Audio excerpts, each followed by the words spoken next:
Assalamualaikum warahmatullahi wabarakatuh. Bismillahirrahmanirrahim. Ashhadu an la ilaha illallah wa ashhadu anna Muhammadur Rasulullah. Allahumma salli ala sayyidina Muhammad wa ala ali sayyidina Muhammad. Rabbis rahli sadri wa yassirli amri wahlul 'uqdatam min lisani yafqahu qawli. Amin. Bismillahirrahmanirrahim.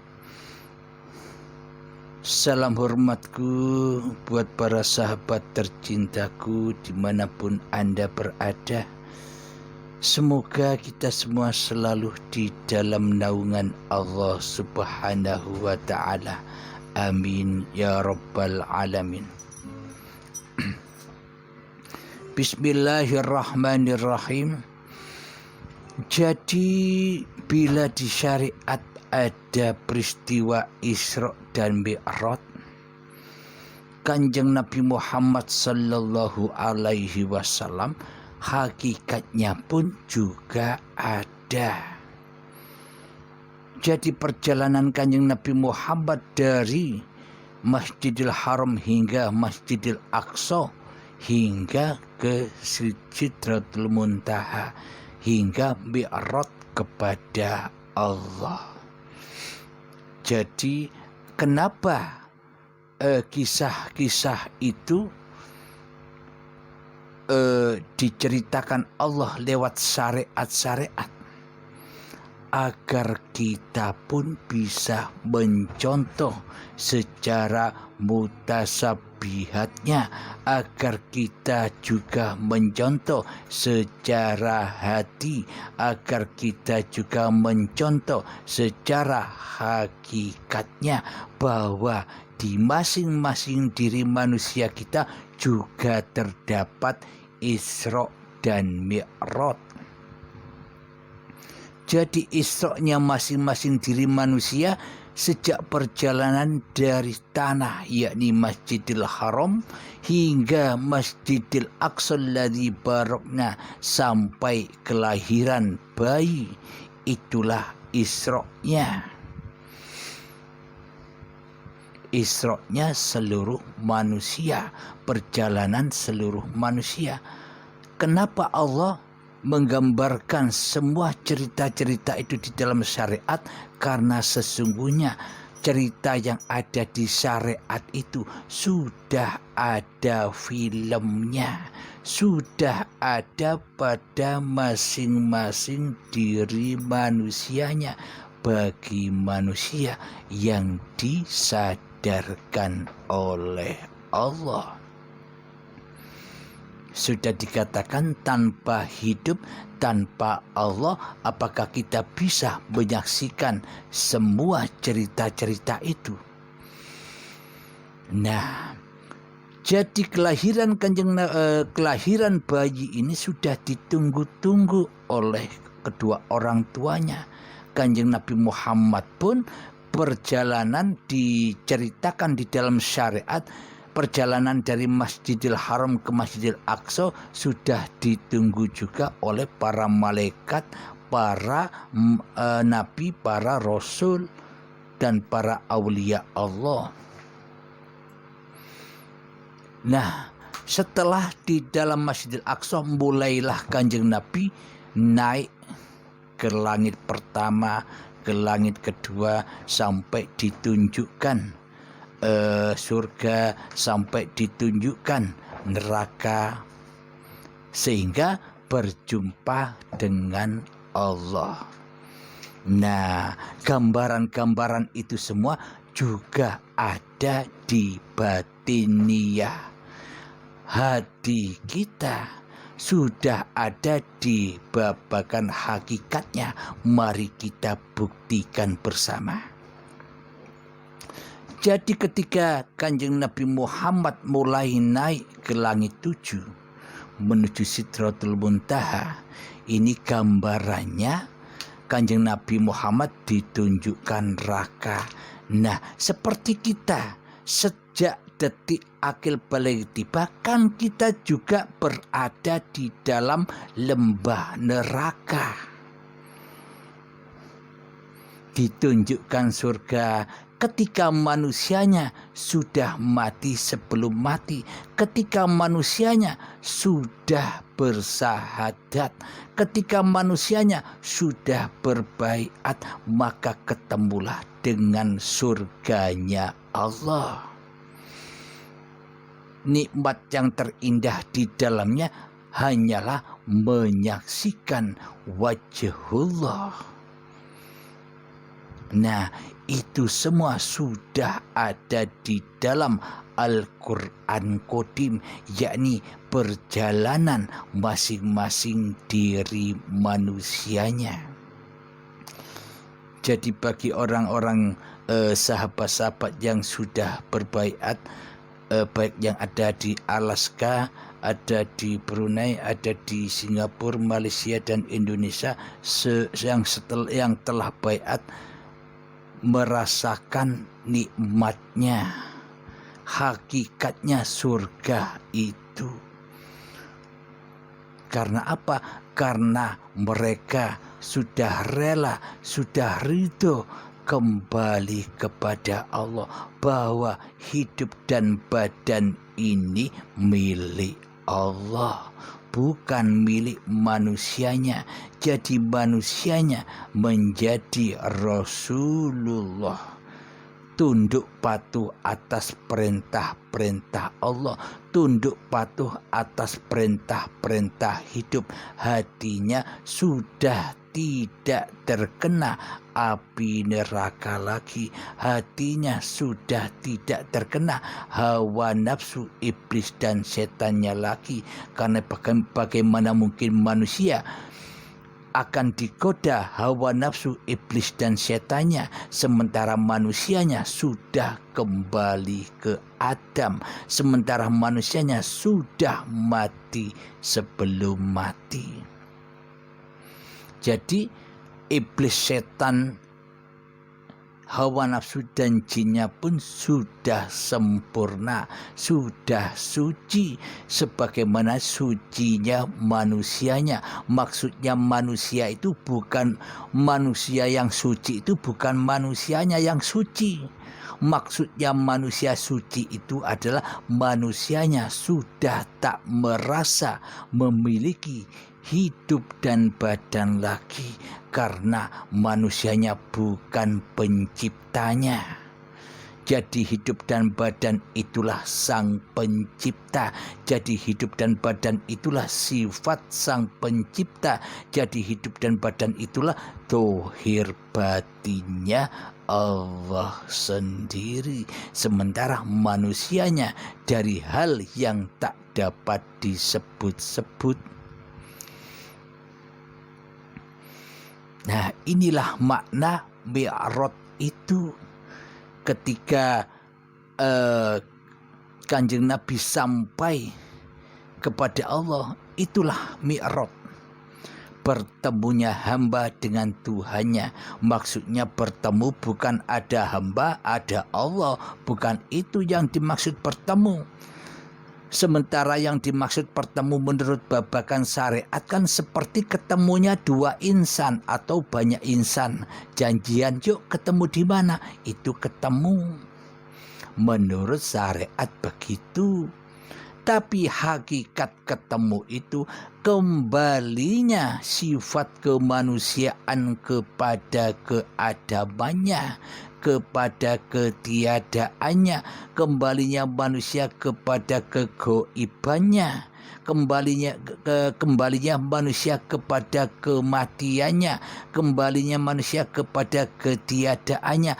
Itulah yang dimaksud pertemuan.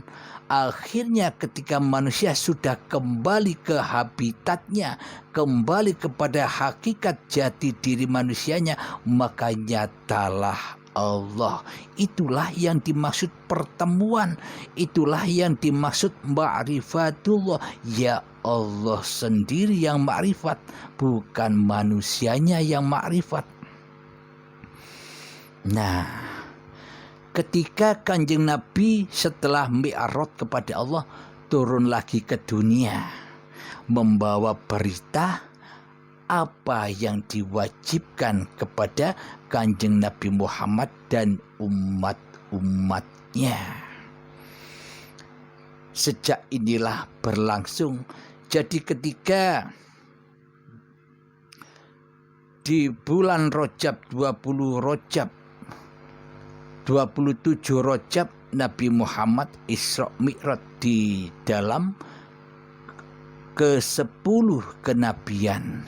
Jadi dapat 10 tahun dari diangkatnya Kanjeng Nabi menjadi Rasulullah, maka di Isra Mi'rajkanlah Rasulullah. Jadi setelah Mi'raj maka Rasulullah diutus membawa sebuah syariat, yakni sholat. Apa intinya sholat? As-sholatu aqimis sholat li dzikri. Jejakno sholat itu, dirikan sholat itu bukan mengerjakan, mendirikan. Dirikanlah sholat itu demi mengingatku. Aqimis sholat li dzikri. Bila kita mengerjakan sholat, di dalamnya kita tak pernah ingat kepada Allah. Di dalamnya kita hanya ingat kepada diri kita sendiri yang bisa sholat. Ingat kepada kita sendiri yang bisa berzakat. Ingat kepada diri kita sendiri yang bisa berpuasa. Ingat kepada diri kita sendiri yang bisa haji. Ingat kepada diri kita sendiri yang bisa berbuat baik.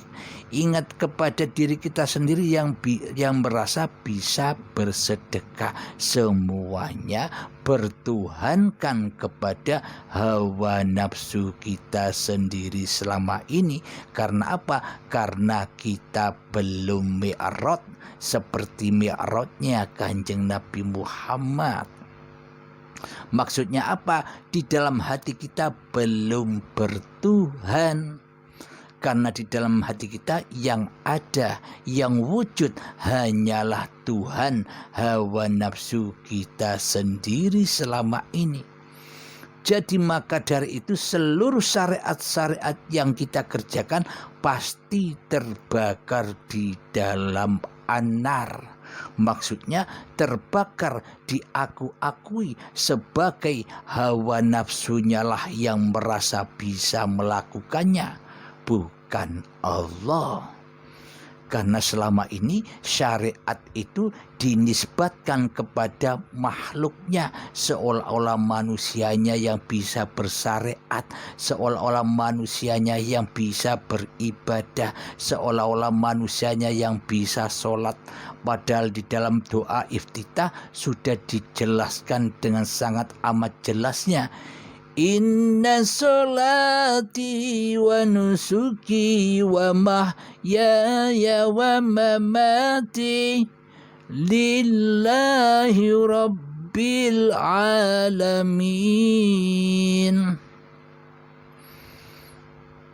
Sesungguhnya sholatku, sesungguhnya ibadah-ibadahku, dan sesungguhnya hidup dan matiku adalah milik Allah, Tuhan sekalian alam. Nah, sudah jelas bukan? Bahwa sesungguhnya semua laku di dalam kehidupan ini bukan laku diri manusianya. Akan tetapi Allah sebutkan dalam firman-Nya, kuciptakan manusia itu dan kuciptakan pula apa yang diperbuat oleh manusia itu. Wallahu khalaqakum wa ma ta'malun. Akulah pencipta diri manusiamu dan akulah pencipta apa yang kau perbuat.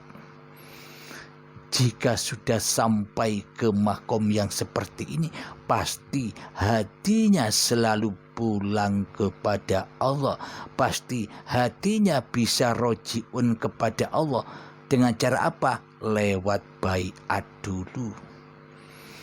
Tanpa baiat ora bisa. Maksudnya baiat itu apa sih? Jangan anggap baiat itu hanya dengan kata-kata baiat saja. Hakikat baiat itu mati. Bila dirimu belum bisa mati, itu maknanya berarti kita selama ini masih jadi Tuhan daripada menjadi hamba. Jadi sang Khalid daripada menjadi makhluk. Jadi kata baiat itu hakikatnya mati. Jika Anda berbaiat ke sana dan kemari, bila di dalam hati Anda masih merasa wujud diri manusianya, itu hakikatnya belum berbaiat. Baiatnya hanya secara syariat saja, tapi hatinya masih bingung. Nah, alhamdulillahirabbil alamin. Semoga kita semua selalu ditunjuki oleh Allah jalan lurusnya. Ketika Kanjeng Nabi Muhammad selesai Isra Mi'raj, maka diperintahlah Kanjeng Nabi Muhammad perintah syariat. Siapa yang memerintahkan syariat? Milik siapakah syariat itu? Syariat itu ya milik Allah, yakni syariatullah. Apa buktinya? Di dalam seluruh syariat-syariat ibadah yang kita kerjakan, maka harus diawali dengan niat, yang mana di dalam niat itu akhir dari kalimat niat itu ada lillahi ta'ala. Itulah buktinya bahwa seluruh syariat itu sejak bangun tidur sampai tidur lagi, seluruhnya itu syariatullah. Kita disuruh pulang kepada Allah, kita disuruh pulang kepada lillahi ta'ala, kita disuruh pulang hanya menjadi utusan daripada menjadi Tuhan. Akan tetapi pengamalannya, akan tetapi pengaplikasiannya kita selama ini di dalam syariat, meskipun niatnya bilang lillahi ta'ala, tapi praktek hati kita, tapi aplikasi di dalam hati kita masih li nafsi. Hidup ini hidupku, badan ini badanku, sholat ini sholatku, ibadah ini ibadahku, perbuatan baik ini perbuatan baikku, kedermawanan ini kedermawanan diri manusiaku, semuanya masih diakui oleh diri manusianya. Karena apa?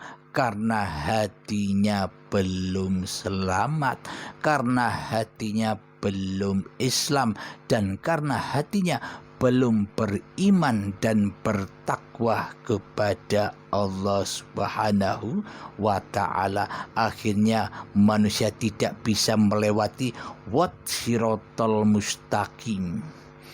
Nah, babakan wat sirotol mustaqim ini nanti kita bahas di episode Intai Singgah Sana Musuh yang ke-11 di dalam episode yang akan datang. Alhamdulillahirabbil alamin.